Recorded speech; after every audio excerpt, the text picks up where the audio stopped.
नमस्कार साथियों, मैं प्रभाकर द्विवेदी, प्रदेश अध्यक्ष नर्सेस। आप सभी का हमारे channel Prabhakar Dwivedi multi talented में स्वागत है।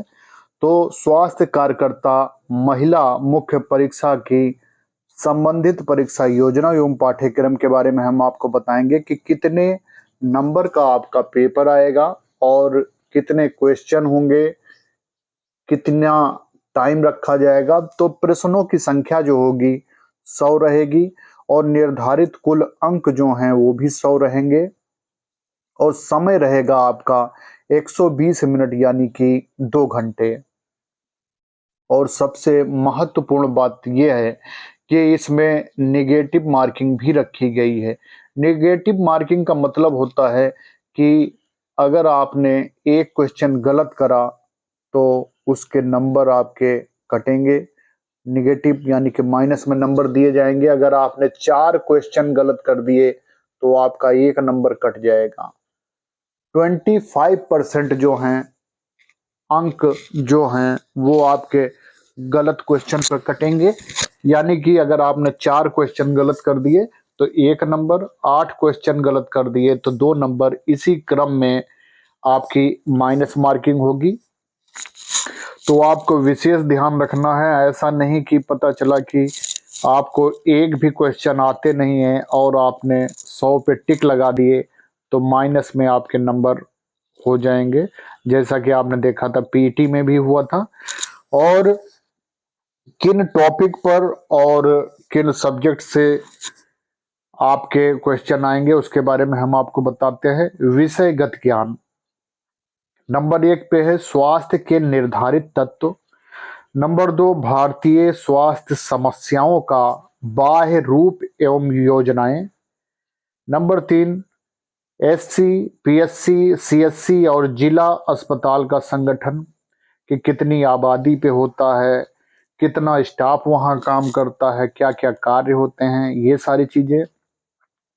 स्वास्थ्य संस्थाएं जैसे अंतरराष्ट्रीय डब्ल्यूएचओ, यूनिसेफ, यूएनएफपीए, यूएनडीपीए, विश्व बैंक, एफएक्यू, डीएनआईडीए, यूरोपीय आयोग, रेड क्रॉस, अमेरिकी सहायता, UNESCO, Colombo plan, ILO, care आदि राष्ट्रीय, Indian red cross, Indian council for child welfare, family planning association of India. आपने एनएम किया है, उनमें इन सब टॉपिकों को पढ़ाया जाता है। स्वास्थ्य कार्यकर्ताओं के कार्य एवं दायित्व, एनएम के लिए आचार संहिता, समुदाय के लोगों की सलाह देने में स्वास्थ्य कार्यकर्ताओं की भूमिका।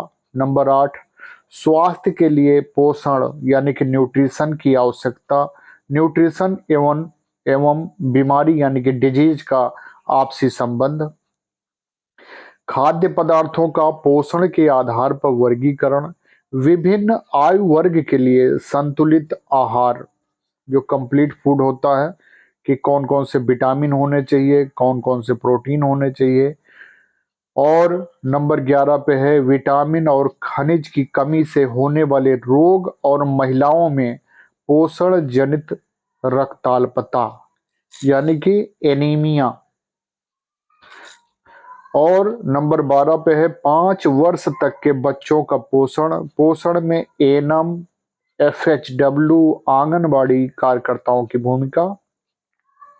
नंबर 13 पे है मानव शरीर की संरचना और शरीर प्रणाली और उनके कार्य, एनाटॉमी से पूछा गया है।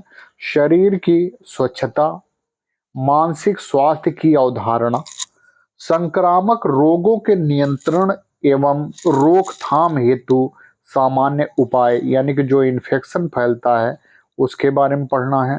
संक्रामक रोग जैसे कि जो संक्रामक रोग हैं उनके लक्षण, बचाव और उपचार जैसे डिप्थीरिया, काली खांसी, टेटनेस, पोलियो, खसरा, तपेदिक, चिकन पॉक्स, कंठमाला, गलसुआ, रूबेला, आंत्र ज्वर, hepatitis, rabies, malaria, dengue, filaria, काला आजार, ट्रेकोमा, और नेत्र श्लेष्मलाशोथ, खुजली, एसटीडी और एचआईवी एड्स, एन्सेफलाइटिस, पायरोसिस, तीव्र श्वसन संक्रमण, दस्त रोग, कृमि संक्रमण, कुष्ठ रोग।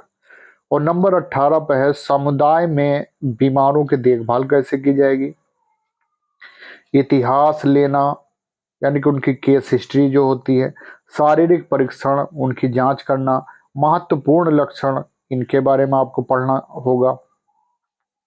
नंबर 19 पे है ज्वर, यानी कि फीवर के महत्वपूर्ण संकेत, तापमान कितना रहेगा, उनका टेम्परेचर, नाड़ी श्वसन जो पल्स रेट रहेगा, रक्तचाप जो उनका ब्लड प्रेशर, उसके बारे में।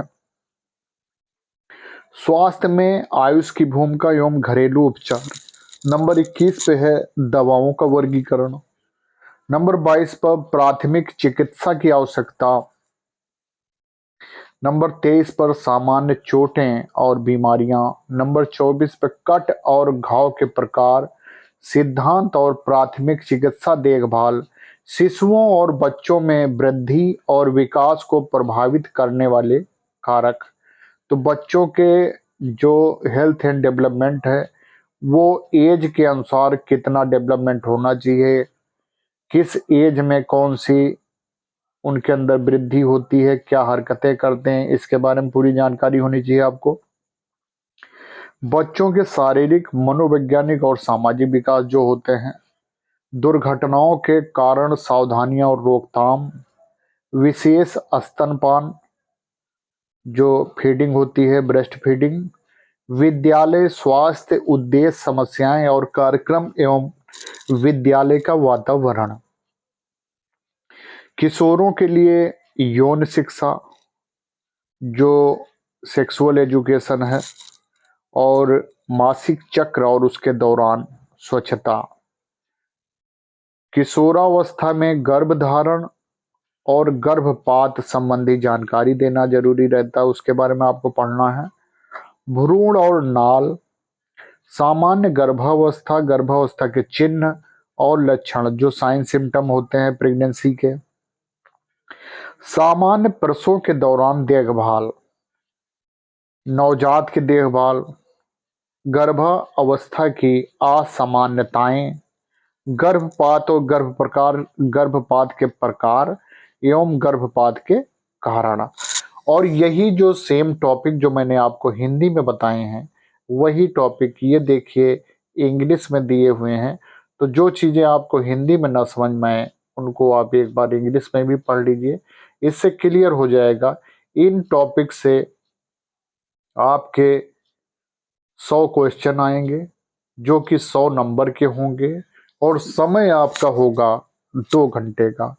तो सभी को बहुत बहुत शुभकामनाएं हमारी तरफ से कि आप लोग बढ़िया तैयारी करें। अभी आपके पास समय है तैयारी करने का, रिवीजन करने का।